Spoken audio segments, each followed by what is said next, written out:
In this episode of Leadership English, you're going to explore what fears and insecurities you still have that are holding you back from elevating your career. My name is Tanya Suarez, and as a leadership communication coach, my goal is to be here to help you as a non-native speaker speak English clearly and confidently, specifically in a professional setting. Now, today's episode is a continuation of a three-part series because I'm giving you a sneak peek into my Leadership Communication Accelerator program. It's for your experience as a non-native speaker. It really is different when you're a non-native speaker in a leadership position, and I found that there wasn't really enough training out there that took that into account because it's more than just being a good leader. It's also being able to take all of your past leadership experience and have it translate in a way that you can apply it. Because a lot of times as a non-native speaker, what I see happens is that frustration of, oh, if I could explain myself in English, then it would be so much better. And I don't want that going through your mind anymore. I want you to be able to be your full actualized self in English so that you feel equally as confident. Now, as you can see here, the three parts of my program are confidence, clarity, and connection.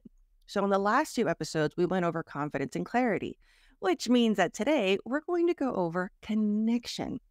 This is a huge part of leadership communication and a huge part of what you, as a non-native speaker in a leadership position or a professional, it's a big part of your insecurity. And this is something that's really, really important. As you can see, I'm super passionate about it because there are certain moments, and we're going to explore them today, that you're still allowing your insecurities to hold your career back. And I don't want that for you. So let's take a look at what some of those moments might be. So in order to really understand the magnitude, let's take a look at this particular quote. Businesses are organized globally and not regionally these days. We want to become more efficient by collaborating across geographies. English is an enabler of that. So this really highlights the impact that English has had on the global nature of business. This is also something that I want you to take into account, that not everybody is a native speaker. English is used all over the world for business and in corporate meetings. You're not alone. Now, I'm going to venture to guess that that's not going to bring you a lot of comfort because if it did, you wouldn't be here. So what we want to do is, how can you be yourself? How can you be in a state of improvement, but also be confident and get things done in the moment? Because that's where the struggle is for non-native speakers. It's being able to accept. I just had this conversation with a client yesterday. It's being able to accept that you'll always have more to work on. There will always be more grammar to improve. There will always be more words and phrases that you can learn and use. But how to have that part, accept it, but then be able to thrive in the moment without that causing anxiety. So let's take a look at some of the things that you might be avoiding. And this is really, really important to me for you to explore. When we go through this list, the last three, of course, are the most impactful. But this is what I want you to see. Even if you think, oh, I have that or I do that, pause for a moment and just trust me. Go with me here. Now, the first one is updating your LinkedIn profile. This is nonverbal English. And yet, everyone that I work with, even after all these years, are still not updating their profile. Maybe you have some of the basics, but be honest with yourself. Are you avoiding logging in? Are you avoiding updating anything? Part of it, you might think, okay, this is what people usually come to me with. The pushback is, I don't want to be like other people that are kind of annoying on LinkedIn, so I don't really want to engage. Okay, but the thing is, you can be whatever you want. You can use this platform however you want. So what I do with my clients is we explore, how can we most authentically show up? Because this is your virtual executive presence. I think it's a non-negotiable. It's so easy too. This is a free platform where you get to make a first impression usually, because a lot of times before meetings, whether it's with potential clients or current customers or other executives and companies, people will check you out. And the first thing they're going to look at is your LinkedIn. So make sure that the first impression that you make is really strong. And while it's nonverbal, it doesn't mean that there's not English involved. And that's where I feel the pushback really is, and the defensiveness or the fear that you don't want to update your about section because you're afraid of making a mistake. You're not sure if the grammar is going to be correct, or even if you can get that corrected, you're not sure if it's reflecting the you that you want to reflect. So the tone becomes a big part of that insecurity. And so this is something that we do in the program together. It's really about exploring, who do you want to be? This is all part of what we talked about in the last 2 episodes. What is your executive presence?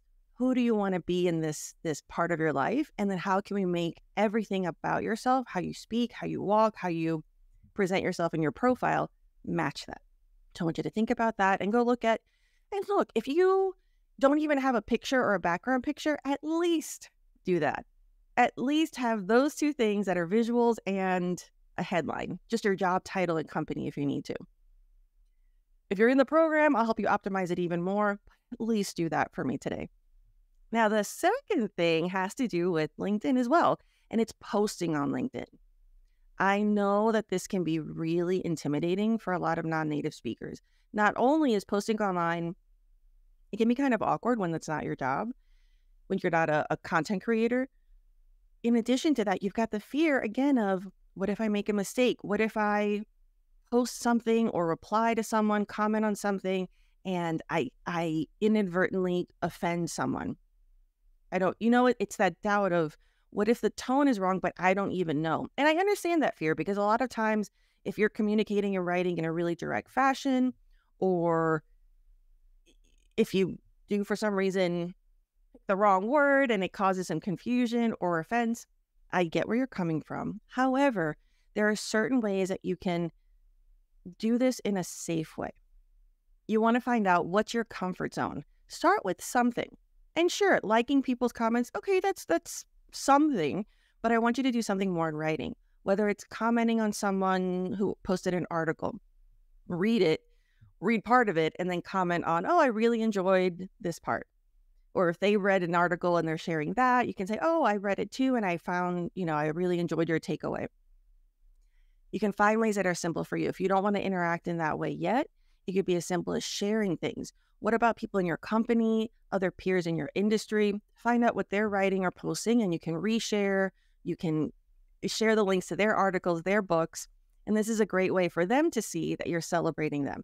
Point being, there's like 40 different strategies for this. But what I want you to explore right now is this something you're avoiding? Do you post on LinkedIn?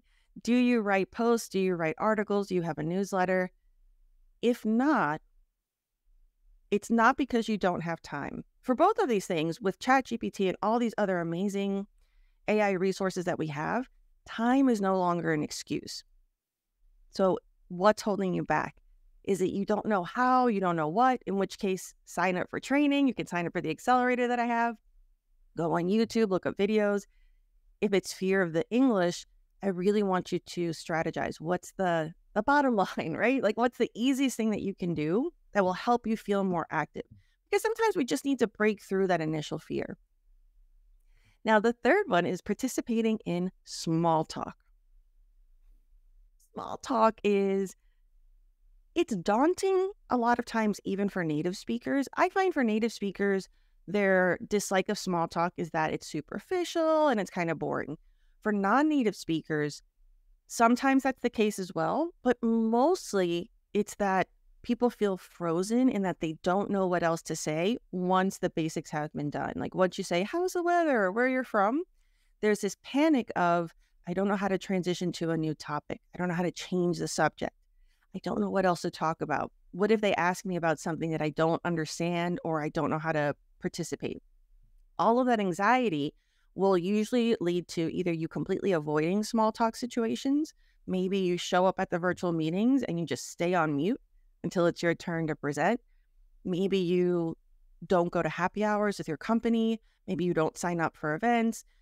So this is where I want you to think about first, what is your perception of small talk? What is it that you feel you lack? And then I want you to really think about, what are the moments where you don't participate? Because that's really, to me, that's number one. When you see how many opportunities you're missing out on, because small talk is everything. It's very highly valued in American corporate culture. Also, it not only helps you feel a connection to people and build your network, it's also very valuable when you're presenting. Because if you can have good small talk before a presentation, whether it's in person or virtually, what that does is it helps you kind of get those initial butterflies, if you will, out of your system. It helps you realize that you're talking to people that you know, and it allows you to then be able to present in a way that's sharing, which feels more conversational.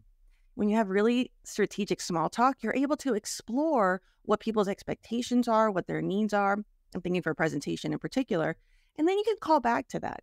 Like, oh, remember how you shared with me that latency was an issue that you were struggling with your current provider? This is how we solve that problem. So then it becomes very personal. So that would be on the corporate side. Or on the personal side, small talk is wonderful because it allows you to get to know people and it allows people to get to know you. And this is something that's really special because those moments, you're going to bond with someone more over, let's say they really enjoy skiing in Aspen, and you find that out during small talk. Then you want to remember those moments. If you see a cool article about a new resort opening up, you can send that to them, whether it's on LinkedIn, send them a message and say, hey, I remember you told me you enjoy skiing here. Check out this new resort. So then you're able to have communication that's not always, I'm selling something. I have a business thing to talk to you about. That gets draining, and likability is a big part of leadership. Getting promotions, it's at this point, it's more about who you know over what you know. There are so many qualified people once you get into the executive level. Personal relationships really make the difference in terms of opportunities, promotions, deals, all of that sphere. And non-native speakers sometimes miss out on that because they think, no, I just need to do the business and then get out. I don't want that for you. So I really want you to think, what's one opportunity that I can try a little bit to be a little more open? And what I recommend, if you don't know what to talk about, a big part of the training that I do is exploring those topics, really getting proficient at it and understanding how to change the subject. But today I want to leave you with something. So I want you to lean into curiosity. Because when you're curious, there's no pressure on, I have to know everything, I have to share everything. So what happens is you're able to confidently, whatever is being spoken about, oh, tell me more. Oh, that sounds interesting. What is that? So then you're able to participate more from an inquisitive level where you can just ask about things. And then when it's relevant and you feel comfortable, you can open up yourself. But that's a good way to take some of that pressure off. So today, pick something that you're going to say something at. So whether it's, hey, how is everyone? Maybe you're even avoiding that.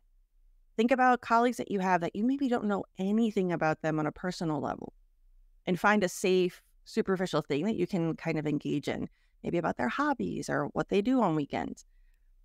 So think about what those moments are, pick one, and try to do something this week. Now the small talk directly leads into why you might be avoiding number 4, networking at events. Networking at events is 99% small talk, 1% business talk. So if you're not comfortable with small talk, you volunteering to go to events, which by that I mean dinners, corporate dinners, going to conferences, going to bigger regional meetings, you might be saying no to those things. You might say, oh no, send somebody else. Or, oh no, let the CFO do it. And you're the CEO of the company. So you're missing out on being the face of whether it's your company or your position. I want you to think about how many times have you said no, or how many times have you seen a conference and thought, oh, that would be really good for me or for the company, but I'm not going to bring it up. I want that to not be an obstacle for you.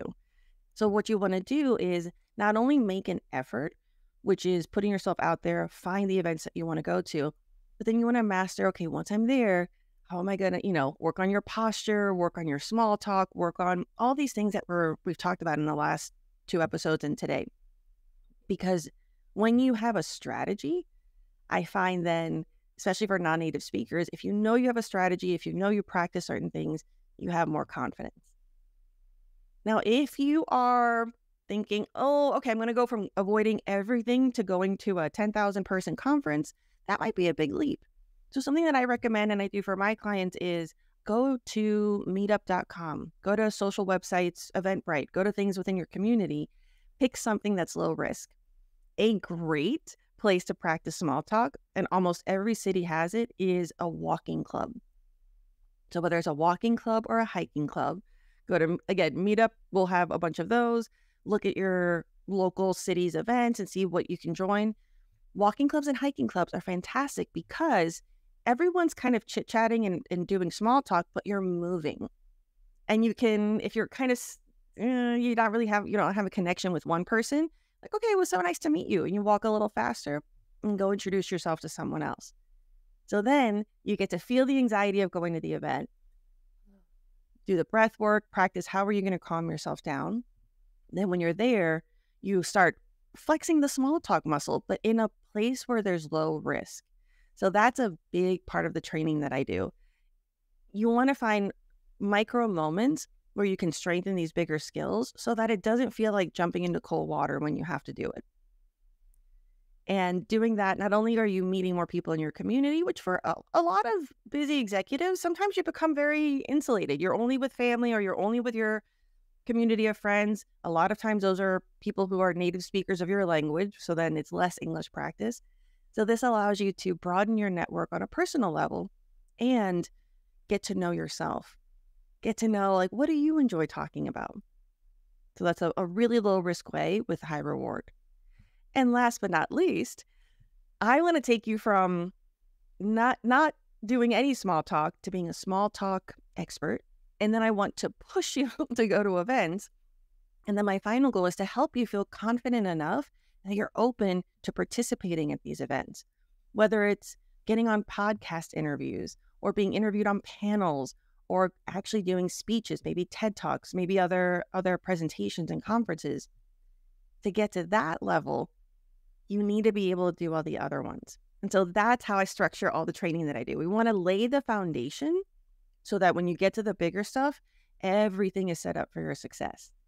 And so part of the training that I do is we identify what is the opportunity that you think would be the best. And so, for example, I have a client who he really wanted to feel comfortable to go on industry podcasts.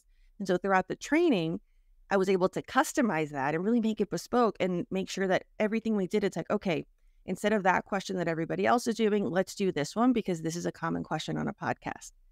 Get you to feel comfortable with it. If you want to do a speech, I would tailor the training to, okay, let's write out the speech. Let's get the main points. Let's really figure out how we can be persuasive and energetic and practice so that by the end of the training, you're not only left with elevated skills, you also have something that you can tangibly grow your career with. And this is something you can also do for yourself. Figure out what would be your goal, because not everybody wants to be on stage and give a speech. That's fine. So what is your version of that? Would it be leading a meeting? Maybe you really want to lead a board meeting. You know, something that I do with my tech clients, a lot of times, if they just want to be more involved, it's figuring out, okay, do you want to be a mentor? And a lot of times that means a lot to them. Like, yeah, I would love to give back. And now that I have this level of expertise, it's like, great, let's find some startup hubs. Let's find some organizations and you want to start volunteering. It's like, how can we position you so that it benefits you, but it also fulfills you? So I really want you to think about how doing all of this effort is going to elevate you professionally, but also personally.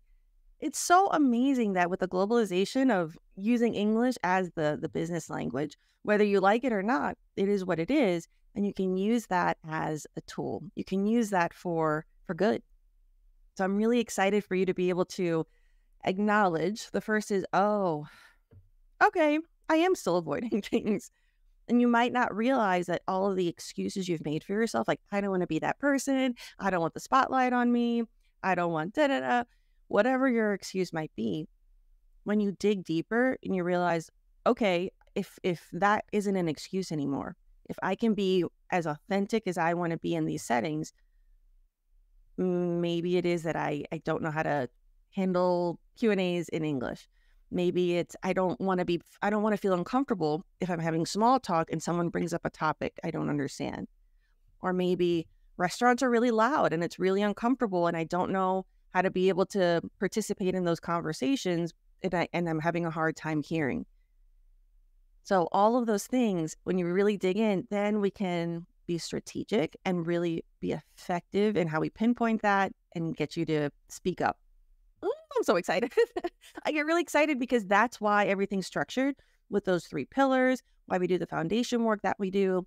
This is something that I want you to do for yourself. I want you to be able to be confident that you have the English that you need to succeed. And you deserve it. So again, take a look at this list and really think about where your, I don't want to say weaknesses, let's say where your opportunities are. The simplest thing you can do today is make sure that your LinkedIn profile has the background photo, your professional photo, and your headline. Go to my blog. In fact, I'll make an article for this video and make sure I have all the links for you. I have other blog posts with the formula that you need, the prompt that you need for ChatGPT, for the About section. It's all there for you. So I want you to figure out, what is your goal? We're the mid-year review, if you will. So what do you want to make sure that you have done in the next 2 quarters? I like to think that for English Progress, you're already a corporate leader. So use what you're good at. You're good at doing goal setting, right? So set a quarterly goal for yourself. Do an annual review for yourself, specifically for your English leadership communication. And this is going to help you keep yourself accountable. If you're with me, if you're in the program, I keep you accountable. Any of the program graduates know I'm texting consistently. I check your goals. I help you. I give you that extra handholding that, as someone who's busy and who's dealing with some of these insecurities, it's really helpful to have that gentle or not so gentle push. But you can also find ways to do that for yourself. Thank you so much for joining me today. I really appreciate your time. I want you to remember to subscribe, like, and comment to let me know what other topics you want me to dive into in future episodes. And if you'd like to enroll in the Leadership Communication Accelerator, go to tanyasuarez.com/leadership.